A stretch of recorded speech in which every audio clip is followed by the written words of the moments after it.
Hola, ¿qué tal? Buenas noches. Mi nombre es Marco Antonio Zaval Ávila, actualmente estudiante de la carrera de Técnico Superior Universitario en Urgencias Médicas. En estos momentos curso la materia de Trauma en Medicina Hospitalaria 3 con el docente Luis Eduardo Bustamante Leija, al cual le mando un cordial saludo en estos momentos. La dinámica la actividad del día de hoy es hablarles acerca de los tipos de trauma que corresponden a eventos traumáticos en altura, estos por ascender a más de 2000 metros de altura o así sucesivamente. También lo que tiene que ver con trauma por buceo. Es importante hablarles de este tema porque a menudo se nos presentan situaciones como esta. Bueno, en el área donde yo radico tenemos cerros a los cuales como actividad deportiva acuden constantemente las personas, y ese cerro mide o tiene una altura aproximadamente de unos 2000 metros, altura considerable pues de que se puede dar un hecho como el que hablamos, ¿no? Otro de los puntos muy importantes es el tramo por buceo. Aparte nosotros de prestar atención médica prehospitalaria también hacemos diferentes actividades. Bueno, en mi caso yo trabajo en protección civil y bomberos del municipio, por lo que mis actividades también corresponden al rescate acuático y rescate en alturas o en alta montaña. Entonces es importante que ustedes conozcan que como definición al trauma por buceo lo definimos pues como un barotraumatismo. A medida que este desciende, pues la presión atmosférica va aumentando, el volumen del cuerpo disminuye y también se le conoce como disbarismo, lo cual es una alteración en la presión ambiental, ¿no? Si bien se manifiestan dos cosas muy importantes, una la presión ambiental y otra la presión atmosférica a la que nos sometemos. A esto lo conocemos como trauma por buceo y se da muy común o comúnmente pues en buceo en mares, ¿no? Donde la presión es distinta a si hablamos de agua dulce en ríos, arroyos o lagunas. En la etiología se entiende pues como más que nada un evento accidental, ya que este efecto pues es producto de la presión que generalmente cuando hacemos una descompresión brusca, y a menudo estos eventos se nos dan o se dan en personas que no están acostumbradas a hacer el buceo en profundidades muy considerables, ¿no? Que si nos metemos a fondo a hablar un poco de esto es de que constantemente o conforme nosotros descendemos en el mar, pues la presión atmosférica va en aumento, ¿no? Con ello pues se pueden presentar diferentes situaciones como la descompresión o una mal descompresión bajo el agua, ¿no? La forma más común pues es como lo observamos en nuestra imagen, que nosotros presionamos lo que es nuestra nariz y hacemos una ligera presión para que esa presión salga a través de nuestros oídos. Si las personas no están acostumbradas a hacerla o no la hacen constantemente como descienden en el mar, pues se van a presentar ciertos problemas que ahorita es lo que vamos a ver. El mecanismo de lesión comprende pues a que es originado por gases que suelen ser oxígeno, dióxido de carbono, el helio, el nitrógeno y una muy importante, la presión atmosférica, que también pues juega un papel fundamental en este punto.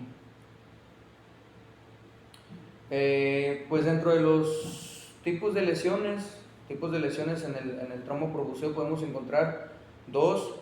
Una de las lesiones más importantes pues es las lesiones por respirar, gases comprimidos o compresión elevada generando enfermedades por compresión de los gases que ya vimos con anticipación.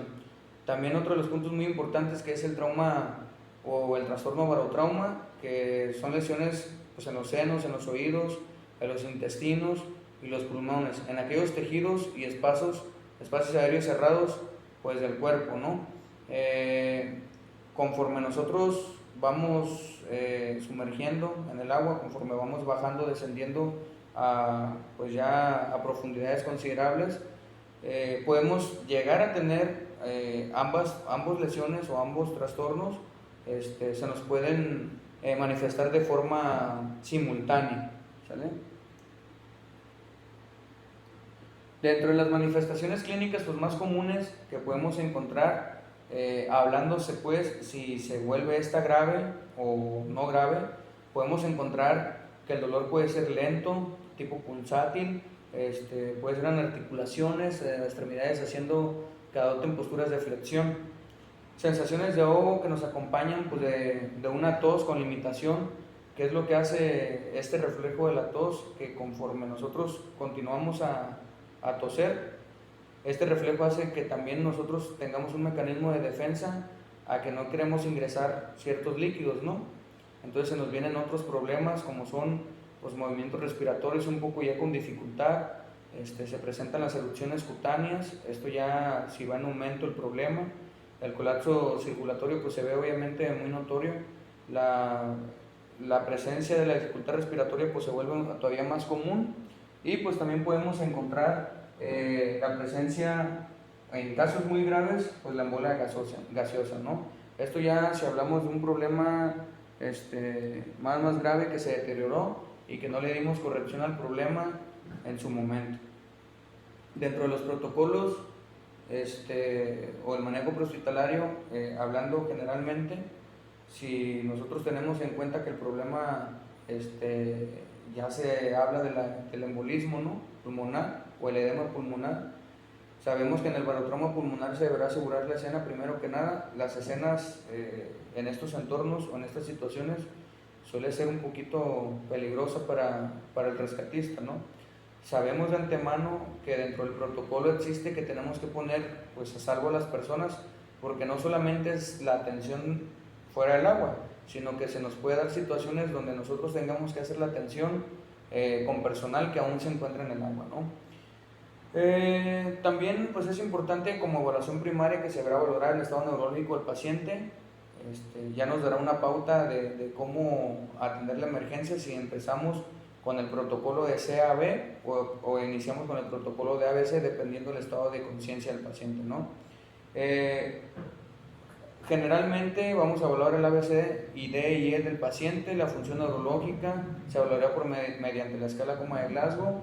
Se deberá implementar oxígeno, aporte o oxigenoterapia, con 12 a 15 litros por minuto.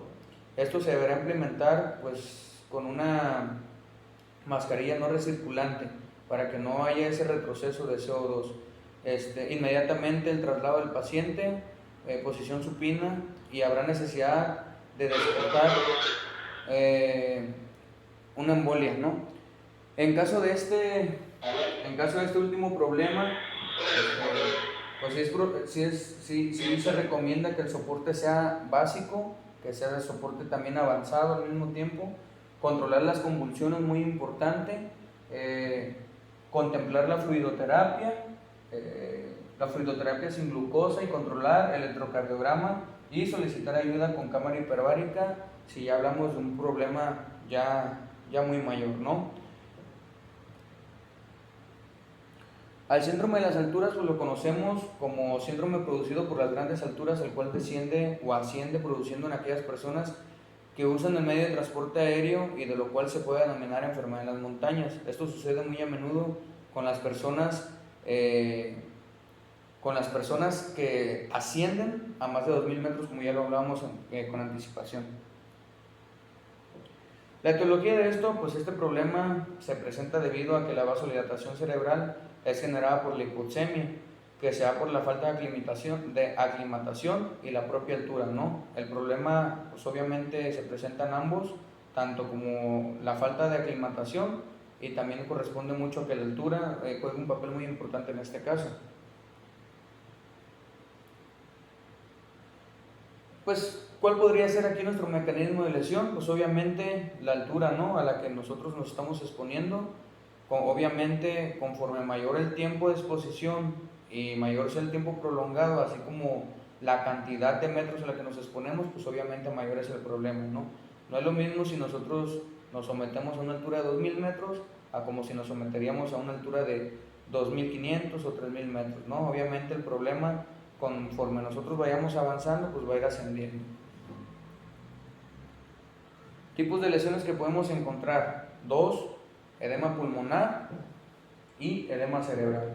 Edema pulmonar, debido a una hipertensión pulmonar que se genera por la hipoxia hiperbárica, se presenta por lo regular en las primeras de 24 horas a 72 horas después del ascenso.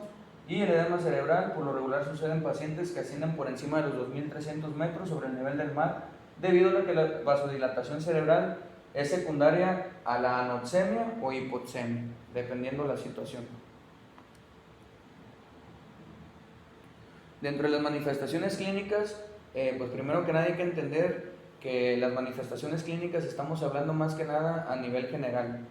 A nivel general de los dos problemas que nosotros ya hablamos con anterioridad. Se presenta con dolor característico pulsátil que se origina en región temporal y occipital, existe cefalea de leve a moderada, náusea, vómito, vértigo. Algo muy característico es el insomnio. Ese es un problema muy característico. En el caso más grave o alteración del estado de conciencia, ataxia, vértigo y estupor, la disnea en reposo, astenia, tos y la sensación de opresión en el pecho. Muy característico este problema en esta situación. Como protocolo de manejo prehospitalario, recomendamos que el paciente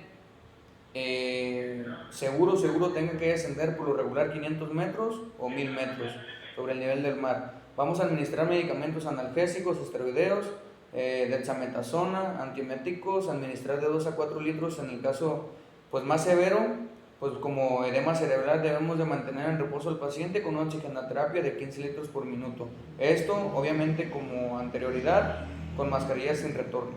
En el caso de estado de inconsciencia, lo que nosotros debemos de hacer es atender al paciente como traumatismo craneoencefálico, como tal, como si fuera un evento, como traumatismo craneoencefálico. Así debemos de enfocarnos en el paciente, como que si fuera algo bastante grave. En conclusiones, pues se recomienda que el paciente, en este tipo de casos, pues que el paciente descienda de 500 a 1000 metros, que obviamente conforme él vaya descendiendo, vamos a ver que esta sintomatología pues va a ir desapareciendo prácticamente. Los esteroideos y la dexametasona pues obviamente juegan un papel muy importante aquí, si es que nosotros los administramos en tiempo y forma.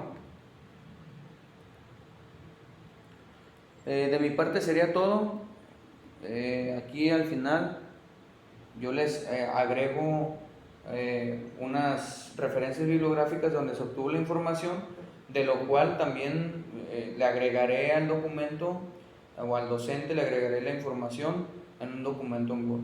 De mi parte es todo, es algo rápido, es solamente que conozcan el tema, dos temas muy importantes que jugamos en el rescate y que son el rescate en altas montañas y los traumas por buceo. Si bien son dos cosas muy diferentes, dos eventos muy diferentes en situaciones bastante distintas, pero que se asocian la sintomatología, el cuadro, el tipo de pacientes y el mecanismo de lesión va casi prácticamente con el mismo, va enfocado casi a lo mismo, ¿no? Entonces van de la par, eventos parecidos en diferentes situaciones. De mi parte es todo, les agradezco su atención, espero y esta información les sirva de un poco de conocer el tema o ampliar un poco la forma de entendimiento de ese tipo de situaciones. Gracias.